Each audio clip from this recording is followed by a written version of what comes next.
Teman-teman remaja dan kakak-kakak pembina remaja yang dikasihi oleh Tuhan, di saat ini kita akan membaca serta merenungkan firman Tuhan yang terdapat dalam Perjanjian Lama, yaitu Kitab Keluaran pasal 14 ayat yang ke-14. Sekali lagi dalam Kitab Keluaran pasal 14 ayat yang ke-14.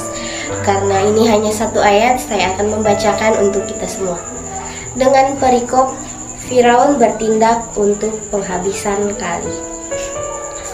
Tuhan akan berperang untuk kamu dan kamu akan diam saja. Kakak-kakak pembina remaja dan adik-adik remaja yang dikasihi oleh Tuhan, di saat ini saya mengambil tema tentang pembebasan dari perbudakan menuju janji Allah. Seperti yang dikatakan tadi dalam kitab Keluaran pasal 14 ayat yang ke-14 berbunyi, Tuhan akan berperang untuk kamu dan kamu akan diam saja. Ayat ini adalah bagian dari kisah pembebasan Israel dari perbudakan Mesir, tepat sebelum menyelamatkan bangsa Israel dari kejaran pasukan Mesir. Teman-teman, di saat ini kakak-kakak pembina remaja serta adik-adik remaja, saya akan membawa lebih dalam mengenal kitab Keluaran. Kitab Keluaran ini menggambarkan pembebasan bangsa Israel dari perbudakan di Mesir yang dipimpin oleh Musa. Ayat ini menegaskan bahwa Allah adalah pembebas sejati yang berperan untuk umatnya tanpa mereka harus mengandalkan kekuatan sendiri. Ini mengajarkan bahwa kita sebagai manusia yang seringkali memiliki masalah atau problema yang tidak ada henti,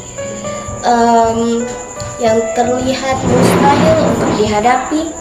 Namun kita jika percaya kepada Tuhan, kita yakin pasti semua ada jalan keluar di balik semua masalah yang kita hadapi. Dan di saat ini, kakak-kakak pembina remaja dan teman-teman remaja, saya ingin memperkenalkan tentang budaya yang terkait dalam kitab Keluaran ini.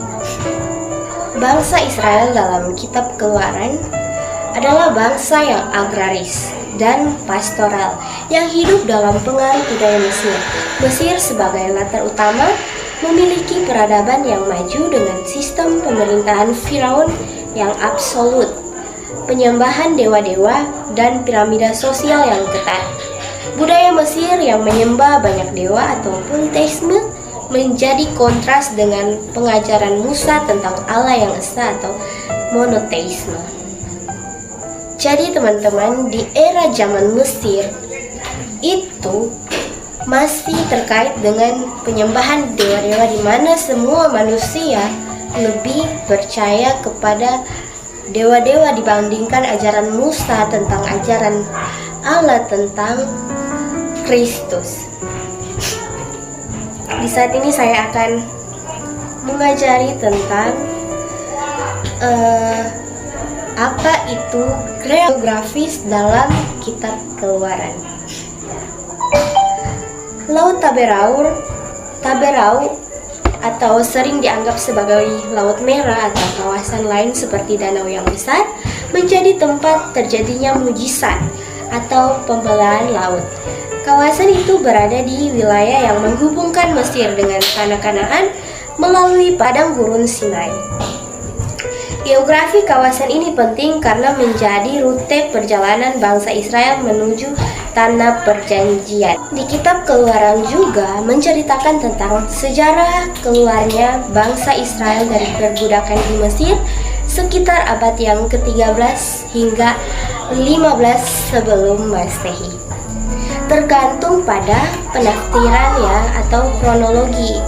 Tentunya seperti belum tepat kapan tahunnya di peristiwa itu terjadi. Di sini teman-teman, saya akan memberikan contoh peristiwa penting dalam Alkitab. Yang pertama ada pembebasan dari Mesir. Tuhan menunjukkan kuasa-Nya melalui tula-tula Mesir dan pembelahan Laut Taberau. Contohnya bangsa Israel yang berjalan di tanah kering di tengah laut sementara pasukan Firaun tenggelam. Jadi contohnya ini bangsa Israel berjalan di tengah-tengah laut. Jadi seperti laut itu teman-teman terbuka dan bangsa Israel itu di tengah-tengah, sementara bangsa Firaun itu tenggelam. Yang kedua, ada pelajaran iman. Peristiwa ini mengajarkan bangsa Israel untuk percaya pada pernyataan Tuhan meskipun menghadapi situasi yang tampak mustahil. Jadi kita sebagai umat Kristiani harus tetap teguh kepada iman kita dan percaya kepada Tuhan bahwa Tuhan akan menolong kita dalam mengatasi situasi apapun.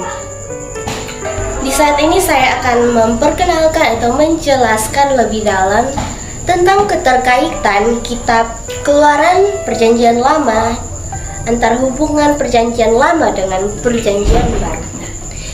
Kristus sebagai yang pertama ada Kristus sebagai pembebas. Sama seperti Tuhan membebaskan bangsa Israel dari perbudakan Mesir, Kristus membebaskan umat manusia dari dosa, dan itu tertulis dalam Lukas 4 ayat 18. Yang kedua ada iman dan kepercayaan. Paulus dalam 1 Korintus 10 ayat 1-2 mengatakan, menghubungkan pembelahan laut Taberau dengan baptisan menunjukkan bagaimana keselamatan memerlukan iman dan ketaatan. Jadi teman-teman, jika kita taat, tetap setia kepada iman kita, kita akan memperoleh keselamatan. Dalam Keluaran pasal 14 ayat yang ke-14, jadi ini mengajarkan umat percaya untuk berserah penuh kepada Tuhan dalam menghadapi tantangan, penekanan dan pada kedaulatan dan kuasa Tuhan melintasi budaya, waktu, dan perjanjian menjadikan salah satu ayat yang relevan baik